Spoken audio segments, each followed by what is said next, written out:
Hello everybody, good afternoon and good morning and welcome to the United Stand. This is your latest Manchester United news and transfer news. Mason Greenwood to return to Manchester United. Erik ten Hag facing a future transfer nightmare. Also, what's going on with Donny van der Beek and Eric Bailly, and also the morning after the night before. We'll get into all of that. Apologies for the first stream. Sometimes technical things happen and you don't know why. Literally had to turn it on and off again and the audio worked. No logical reason. Excuse me. I don't know what that was all about. Anyway, let's get into it. And I suppose the first place we're going to start this morning is in relation to Mason Greenwood. Manchester United have put a statement out. Also, we've had a comment in from Fabrizio Romano around this. Lots of concerns around the Manchester United fan base that United have got some sinister plan, that they just want to get Greenwood back in, that stubborn people work in that football club, that they don't respect or like the fans and will not be dictated to by the fans. So effectively, Richard Arnold's plan was to bring Greenwood back. There was uproar. He had to back down. He's now sent him on loan, but will win in the end by bringing him back. That's the sort of story that's going around at the moment. I've got to say, I don't actually think that's true, but let's have a look at what Manchester United have said. So Mason Greenwood has gone on a season-long loan to Getafe. We were talking about that last night.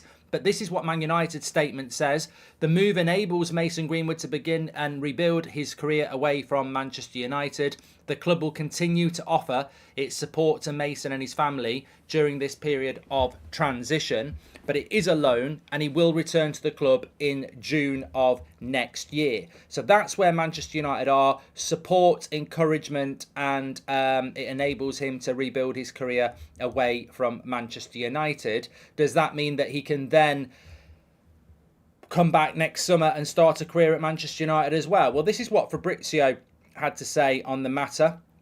Let me just get this for you as well. Technical problems this morning. At least it didn't happen yesterday. So United will cover more than 50% of Mason Greenwood's salary while he's on loan at Getafe. Greenwood will be back to United in June 2024 after spending the season in Spain. So he remains a Manchester United player. He remains on the Manchester United wage bill. And he will be back as a Manchester United player next summer. So what does that actually mean? Hi, Mark. My name is Christian, and I turned 10 today, says Digital. Well, happy birthday to you, Christian. What does that mean in relation to the future for Mason Greenwood? I think that there's two ways of looking at this. One, never trust Manchester United, and they may well bring him back and try and play him in the team. We are and always will be under this regime run by complete and utter cretins, let's be honest, and nothing would surprise you when it comes to their incompetence. The second thing I would say, though, is that was their only option to loan him. Nobody wanted him. We're paying half of his wages. Getafe are basically doing us a favour, and what I was told yesterday was that Man United were desperately just trying to find him a club. Like they were desperately, ringing around trying to find him a club. Nobody would go near him. So people can moan at Getafe, but we're paying over half of his wages. Like, we are basically finding him a club. Why are we doing that and not ripping up his contract? Because lawfully, we'd have to probably give him about 10 million quid, and we haven't got 10 million quid, which I'll talk about in a moment. So, you can think that Greenwood will play for Man United again. I personally think he will not play for United again. I don't think he can play for United again. And I think even if he scores 30 goals in La Liga, which is very unlikely, yes, there'll be the same people saying they want him back in a Man United shirt. But for all those people who want him back in a Man United shirt, there'll be a load of people that don't, who will protest and say, absolutely not. He will not. He will not play for Man United again. I'm absolutely convinced he will not play for Manchester United again. So people can watch him and call him a star boy and a generational talent and everything else, and they can watch the games for Getafe and he can score loads of goals, but the same problem will occur next summer.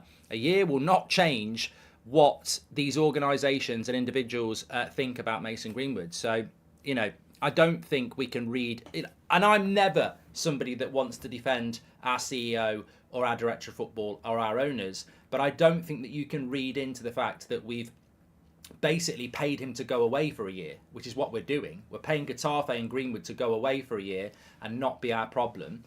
I don't think he comes back in a year and everyone goes, oh, we forgot the pictures and the audio. They'll still exist. So I'm not bothered. I'm glad he's gone. I'm glad he's out of our hair. I've got really very little interest in what he does for Getafe. Really very little interest at all. And I think we need to focus on the here and now with Manchester United and not something that won't actually be resolved for another year. I don't see the issue. Early on in the summer, all the polls and yourself said a loan was the best option. What's changed, says Rory. I think a lot's changed from the start of the summer, mate. I think a lot has changed from there, hasn't it? But we're not going to delve back into the whys and wheres. If you want him as a United player, you're wrong. He's not a United player. He's gone. We need to move on from it. If you don't want him as a United player, you've not necessarily won because he still is. He's on loan. He is in the shop window for a year, then sell him, says Keel. And I think that's what United are probably looking to do.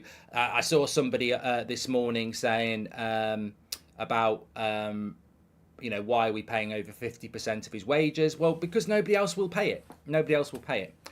More significantly, and we can certainly come back to this, more significantly, I think that something that many people may not have realised from last night, and this being the morning after the night before, and the first morning of no transfer window. It is over. The transfer window is over, and I'm pretty happy about that, of course. But there is one thing that's really important to realise. The future is horrible. The future is absolutely horrible. Like, I think there is this mentality, I'm glad that window's over, and when the next one comes around, we can start again. No. We are absolutely screwed, and I await in the international break the articles from the blue tick journalists to actually discuss how much trouble Man United are in. Like, the future transfer windows for Chelsea and Man City and Arsenal and Liverpool will be much the same as the window that's just gone there. But have any of you actually realised that we're screwed? Like, we will not be able to go and spend another 200 million next summer. We didn't do it this year. We've got no money. So where's this money going to come from for January or next summer? I've heard people saying, oh, let's just get to the January window and we can do this. What happened in the last January window? He wanted Gakpo, he went to Liverpool. We got Weghorst and Sabitzer on very, very little cheap loan deals. We couldn't even afford Amrabat at the end of the window. We've had to do a loan deal, and we'll have to find 20 million to give to Fiorentina next summer. We still need to sell Maguire, McTominay to raise some money. They didn't go this summer, so why would they go next summer? Where's the revenue going to come in from? We will probably have a budget of £100 million next summer, but there won't be a budget in January, and it won't be a big budget next summer. I think we need to realise here, and I think a lot of you do need to realise here, the future is bleak. People talk about, I don't really know what we're going to do this season. Well, whatever we do this season, and I hope Ten Hag can do well, it's not like let's get through this season and then we can buy big in the summer. Under this current regime with the current infrastructure, we're screwed. Long term, there is no future for Manchester United, and it amazes me that some people haven't twigged. We've got no money left. We've got no infrastructure to go and spend like Chelsea or Liverpool or Manchester City. We just haven't got it. It has to be a sale, and it has to be a sale yesterday. We absolutely need to be sold and bought and restart our future, because under this regime, the tank's running out. You know, we are a car on a journey with no money to buy petrol. We are, or charge it up, or whatever people do these days. So, look, yeah, the transfer window probably wasn't great for many people, but the future is definitely dismal. There is no prospect of it getting any better under the current regime. They've got no money. They don't want to put any money in. And from a transfer situation, forgetting the rebuild of the stadium, from a transfer situation, where's the money going to come from? You know, if we don't get in the Champions League, that's even less money. So the future looks terrible. January transfer window, I would write it off unless we get bought. So, look, you've got to acknowledge that. The transfer window probably was a little bit disappointing, but there's no reason to be positive about the next one or the next one or the next one, because there's no change on the horizon unless we sell. Tom Grant, welcome to the Members Club. I hope now the transfer window is over, we can focus on getting rid of the Glazers. No more smoke screens, says John. That has to be the priority. Yeah, that has to be the priority. Mark, you have to give some respect for Henderson to leave and not play second fiddle, even though he's not the player he thinks, not like others, says Tony Marcial. No, look, in relation to Dean Henderson, I always said that. I'm not a massive fan of Dean Henderson, and I think his ego's out of control. But I've always said he will be the person who's knocking on the door this summer and saying, I'm not going to be second choice, I want to be first choice. Ten Hag will say, well, you're not first choice, and he'll say, I've got to go. So look, I was never a big fan of Dean Henderson on a goalkeeping level, but it's never personal, and actually I respect his ambition. He's one of the few players that's actually banged on the door and gone to play football, unlike a couple of others. Saudi Arabia have another week to buy Donny, Maguire, Bain, McTominay. January sorted, says Warrior. And hey Mark, what do you think about Amrabat, says Grant? I'm very, very happy with Amrabat. Very, very happy with Amrabat. Just on that, by the way, this is almost going to be like, from Fabrizio Romano to this other genius, Goldbridge. I sometimes get a little bit of information. It's not as good as what Fabrizio gets, but in relation to Van der Beek and Bailly, this is coming from United. They are still Manchester United players. Obviously, again, I feel like I'm going to get accused of being pro-Glazer here, because I am actually I'm not pro-Glazer and I'm not pro-Richard Arnold, but I'm also realistic. As I said, I don't think that the long-term plan is to keep Mason Greenwood. I think United just want to get him out of the club, put him in the shop window and get rid of him next summer. I think they know that next summer the same problems will be there as this summer, so I don't think he's going to come back. And also, I'm not going to jump and say, wow, Van der Beek and Bailly are here, this is a bloody disgrace, because, as I say, and as the club are saying, there is interest from Turkey for both players and their transfer window's open for a few more days. And, of course, there is still the Saudi League, of which Eric Bailly was thinking about going. So I still think that Van der Beek and Eric Bailly go. And ultimately, they do need to go because they are both foreign players as well. And we have an allocation of 17 players. So 17 foreign players. So they need to move on. I mean, if you want a negative, they're never too far away from my lips. Even I acknowledge I'm quite negative, especially around United, because there's not a lot to be positive about. But I suppose, look, I don't want to talk about the transfer window massively. I think we're in massive, massive problems in the future, like I've said. I don't know how anybody can think the future of Man United, transfer-wise, is going to get any better. It will get worse. I think to end the window, having to get a loan deal done with Amrabat because you can't afford 25 million quid is terrifying for our future. I'm glad the window's closed. We don't have to talk about any more deals now. But when you are having to do a loan deal instead of finding 25 million on the last day of the transfer window, that is a real warning of the future of this football club. There'll be no money in January and there'll be very little money next summer. And yet Chelsea, Man City, Arsenal, Liverpool will have money. We are in major trouble. We're acting like a club that's about to go bankrupt. We're not going to go bankrupt. That won't happen. But we are a club that's got very little money to spend. And that's not going to change in the immediate future unless we change our ownership, which needs to be the focus. But in relation to the transfer window, this is sort of the last thing I want to say about it, certainly on this show, because there's a lot to talk about Munich and other bits in the game tomorrow. I think when you look at the transfer window, if I said to you at the start of the transfer window, Scott McTominay, Harry Maguire, Donny van der Beek and Eric Bailly would all still be players of Man United when the transfer window's closed, I think you can judge the transfer window on that. Forget what you think about the Greenwood debacle, the Cucurella debacle, how long it took us to do the Amrabat deal, not getting a centre-back. The fact that Donny van der Beek, Eric Bailly, Scott McTominay and Harry Maguire are all still here, and Ten Hag wanted rid of them all by the start of June, that's what I would say to John Murtagh. If John Murtagh started saying, I think I've done a good job, I'd just say, Eric Bailly, Donny van der Beek, Harry Maguire, Scott McTominay, all still at the club. How can you have done a good job when it's your job to move them on? Please tell us the excuse. And also, John, just before you start opening your mouth, you turned down 60 million for two of those players. I'd love the answer. No way Donny moves to Saudi or Turkey. It ain't happening, says Rory. And you know what? Can I just say, you've got to be even-handed here. Maguire and McTominay quite rightly get accused of being unambitious and not, the sort of player we want at United.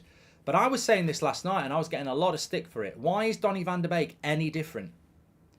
Donny's more likeable than Maguire and McTominay. I know I like Donny, but why is he any different to Maguire and McTominay? running down the transfer window, not getting a move, and, still sat here as a United player who is not part of Ten Hag's plans. Why is he not the same? Why is he not stopping the club from progressing as well? And the thing is with Donny is, I mean, what we bought him as a player that Real Madrid wanted, who'd played in a Champions League semi-final and was a regular for the Netherlands. It's not an international anymore. So why is Eric Bailly not the same as well? I think all four of them. I think you've got to look at all four of them and say they are dragging the club down, and it's for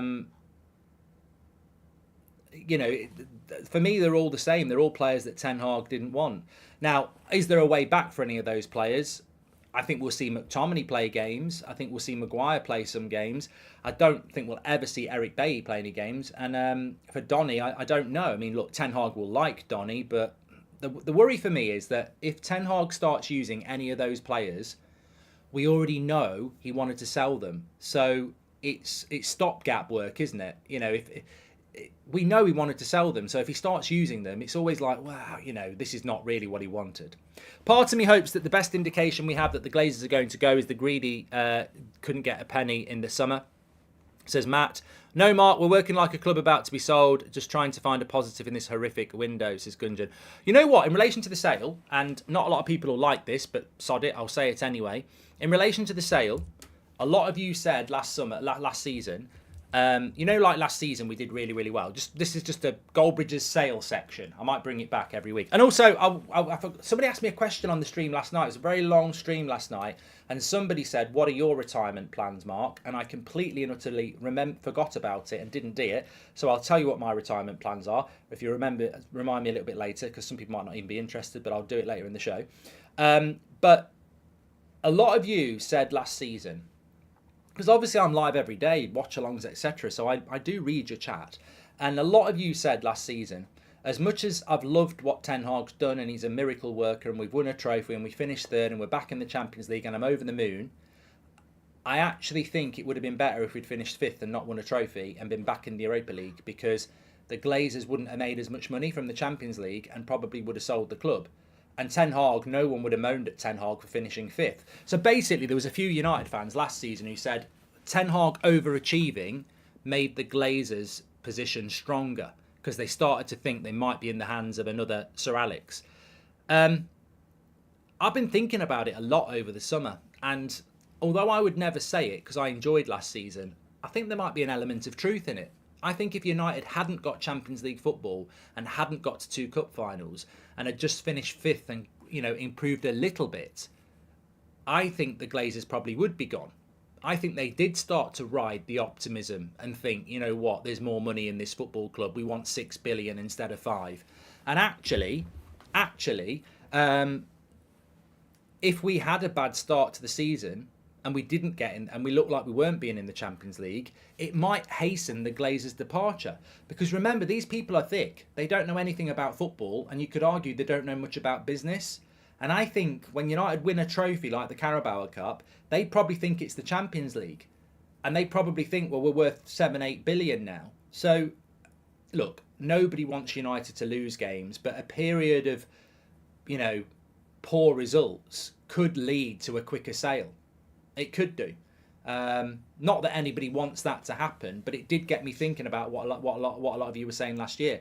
I actually think the Glazers, because we did well under Ten Hag, it's made them stay longer and demand more money. Didn't Donny agree to go to Real Sociedad, but United refused the loan deal? He's been trying to leave, says Ad. I don't know the full details, mate. But the transfer window's closed and he's not gone. Why is he not gone when he's not part of Ten Hag's plans? So something's going on, isn't it? Andy Weatherall's just gifted 5 memberships. You're a legend, Andy. Apologies if you've covered this already, but what happens? Another Mason story came out down the line, or God forbid anything worse. It seems unbelievable that a PR machine won't take that into account, says Rice and Peas.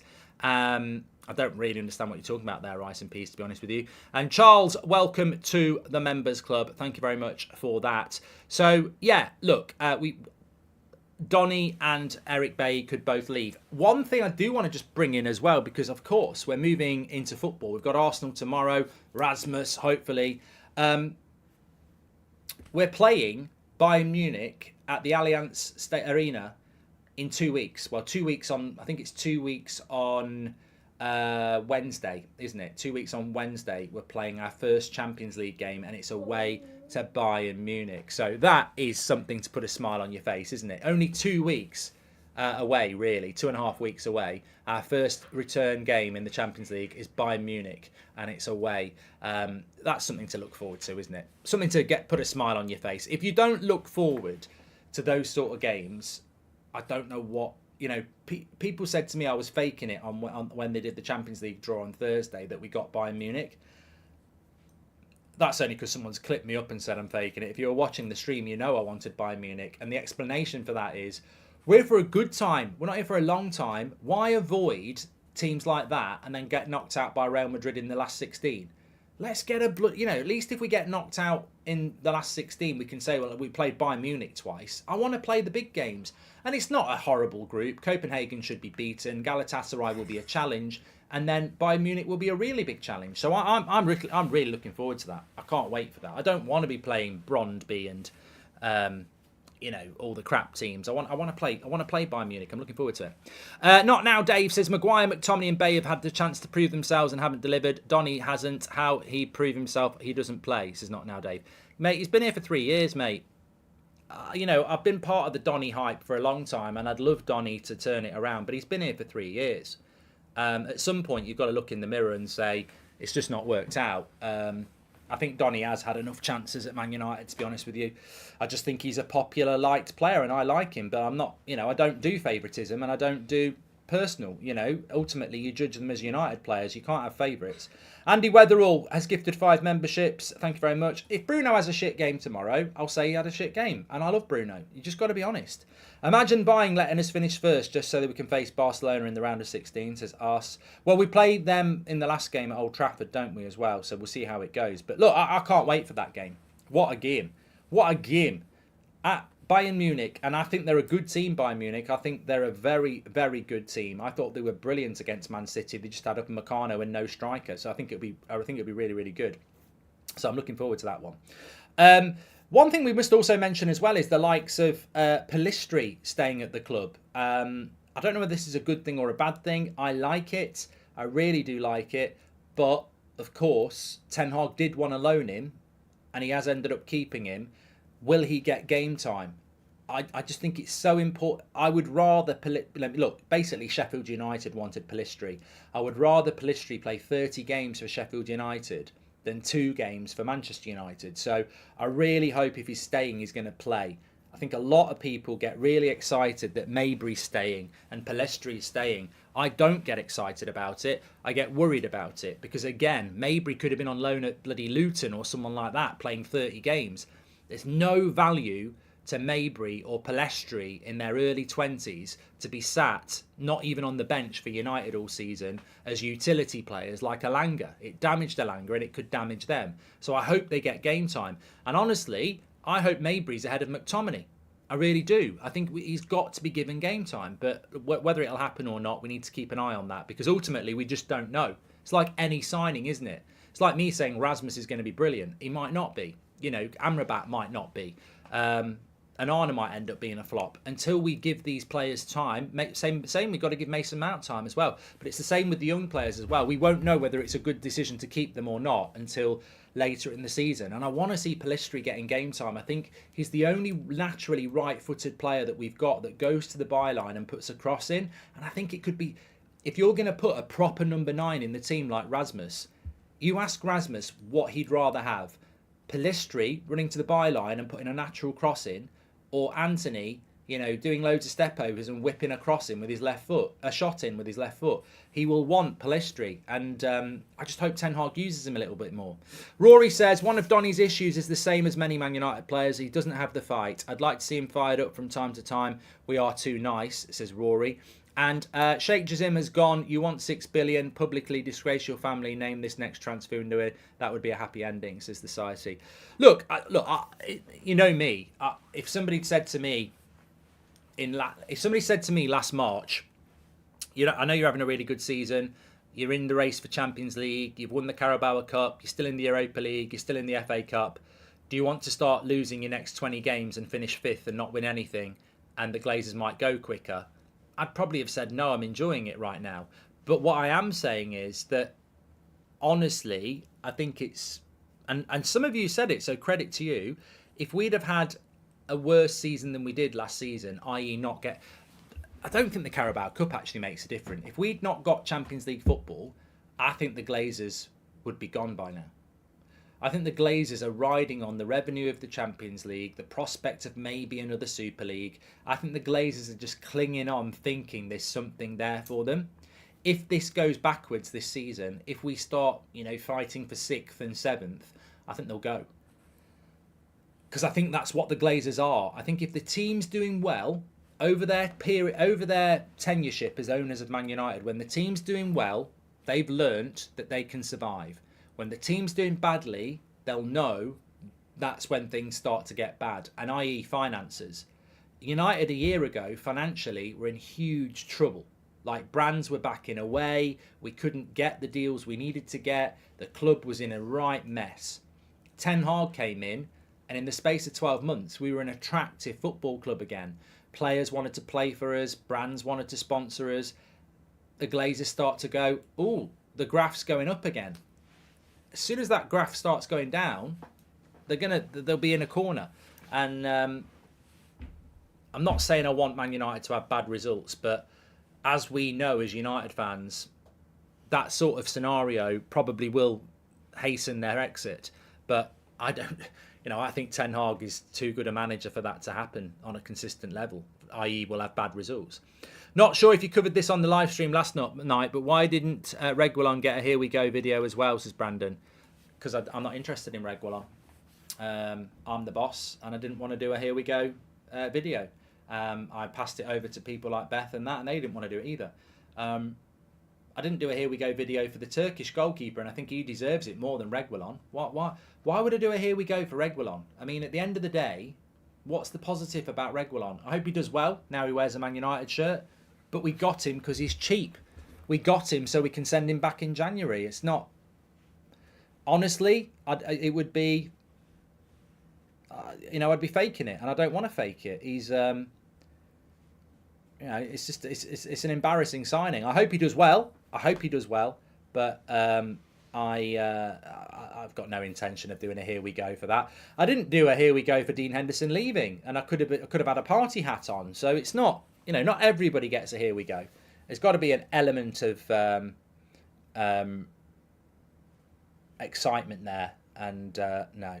Lots of people are saying arrogance. No, I do what I want to do. Do what I want to do. You don't have to watch. Simple as that. If you want a Here We Go video, I'm sure there's some smaller channel that's done it. Go and watch that. Or there'll be a website article on the BBC.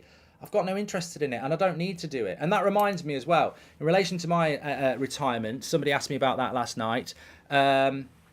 Look at me, I am the captain now, yes, says Rory. Well, I just think some of you are just quite childish. The reality is I've built this up from absolutely nothing over 10 years, so it is my channel. So, if that's not running the channel, then I'm sorry.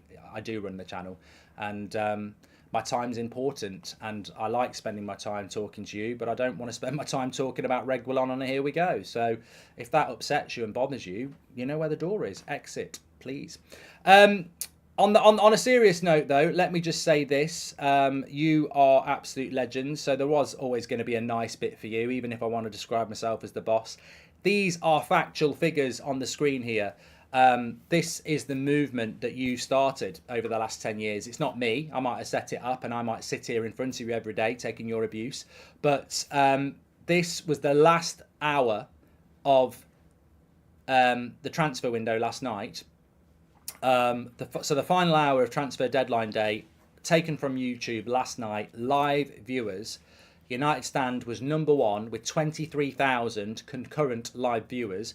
Sky Sports, the architects of the transfer window, 18,000, and TalkSport with 5,000. So look, whatever you think about it, however you think about it, you are part of a movement that I don't think the mainstream saw coming.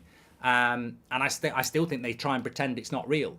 But that's what you've built. You've built a movement now where, the scripted, archaic approach is dying, because people want something more real, and that's what you've created. So I just think it's amazing. I mean, that's just a glimpse of a last hour.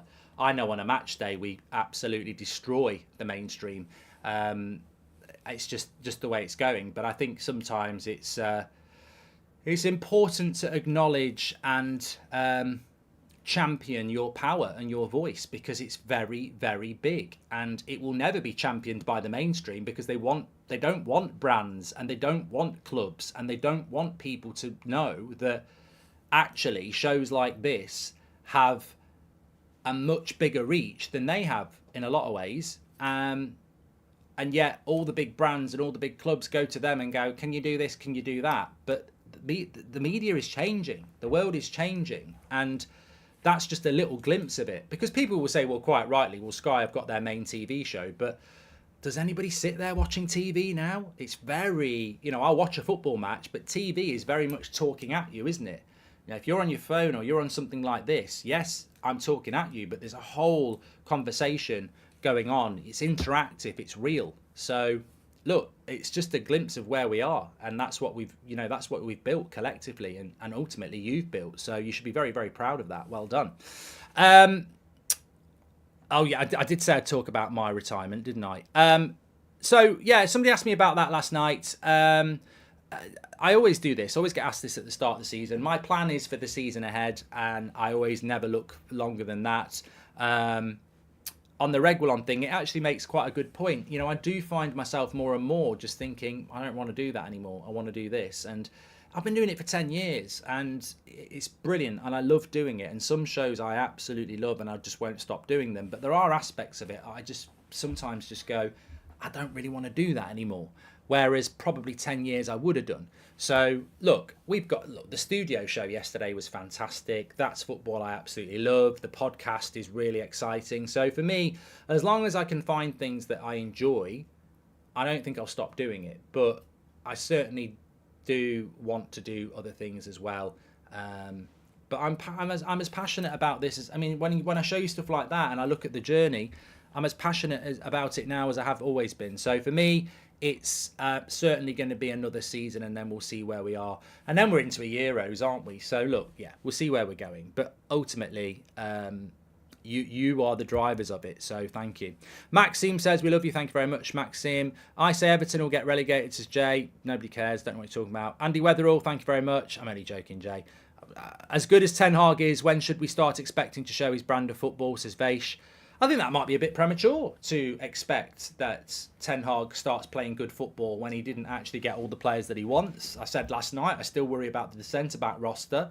Johnny Evans, Harry Maguire, I don't think they're good at playing out from the back. Lindelof's okay. Martinez is good, and Brand's injured. So we bought a ball-playing goalkeeper. I don't think we've actually got enough defenders that can play out from the back with a ball-playing goalkeeper. So I still think it's unrealistic to think that United are going to start playing like City, when the actual squad, for me, has still got too many players that can't play the way Ten Hag wants to play. I think it might be another season of grinding out results. But I think tomorrow's game against Arsenal is going to be a real indicator of where we're at. But yeah, look, I think the plan with Ten Hag this season was to play a more expansive brand of football. But I think looking at the transfer window, he hasn't got the players to do it. And again, the most obvious thing about that is McTominay, Maguire, Donny and Bay is still here. He wants to remove those players to bring in players that can play the way he wants to play. He's still got those players. So I think it's really unfair to say Ten Hag's got to play a better brand of football when the director of football hasn't removed the players he wanted out so he can bring new players in. It's I still think it's very much a work in progress. Who do you think will be at left back tomorrow, says Angel? I worry about throwing Reguilon in straight away. I think it's got to be Dalot. I think if you throw Reguilon straight in away, Spurs player at Arsenal, not played in a while, against Arsenal's best player Saka, it could be a bloody bloodbath. So I'd be stunned if he throws Reguilon in. I think it has to be Dalot, which in itself is a concern. But I think you've got to go with Dalot over him for sure. Yeah, not for Luke Shaw, but yeah, I think you've got to go. Dalot. Yeah, I can't see any other scenario there. But look, as I say, the one thing I want to leave you with is that the transfer window has closed, and you know, I think that with where we are,